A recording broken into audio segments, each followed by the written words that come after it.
Bachelors తమ్ముళ్ళు ఈ egg curry మీకోసమే నాన్న. సో, స్వాతక్క ఎలా చేసిందో మీరు చూసేయండి. ఫస్ట్ ఎగ్స్ తీసుకోండి. ఎగ్స్ బాయిల్ చేసేసుకోవాలి. ఎగ్స్ బాయిల్ అయిపోయిన తర్వాత పొట్టు తీసుకొని కడాయిలో ఆయిల్ వేసేసుకొని ఎగ్స్‌ని గోల్డెన్ బ్రౌన్ కలర్ వచ్చేంత వరకు మంచిగా ఫ్రై చేసుకోవాలి. జాగ్రత్త నాన్న చిట్లుతాయి ఫ్రై చేసేటప్పుడు. అదే ఆయిల్‌లో ఆవాలు, జీలకర్ర, మినప్పప్పు ఇవన్నీ ఉంటే ఏసుకోవచ్చు. లేకపోయినా స్కిప్ జేయొచ్చు. తర్వాత ఉల్లిపాయ, పచ్చిమిర్చి మాత్రం కంపల్సరీ వేసుకోవాలి. ఇవన్నీ వేసుకున్నాక ఇవి మంచిగా గోల్డెన్ బ్రౌన్ కలర్ వచ్చేంత వరకు వేయించుకోవాలి. తర్వాత అల్లం వెల్లిగడ్డ పేస్ట్ వేసేసుకొని మంచిగా కలుపుకోవాలి. అది కలుపుకున్నాక పసుపు వేసుకోవాలి.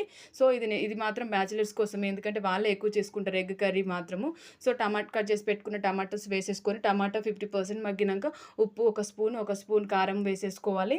అందులోనే ధనియా పొడి, తర్వాత కస్తూరి మేతి ఇవన్నీ వేసుకొని మంచిగా కలుపుకోవాలి. కలుపుకున్న తర్వాత మనం బాయిల్ చేసుకొని పెట్టుకున్న ఎగ్స్ ఉన్నాయి కదా!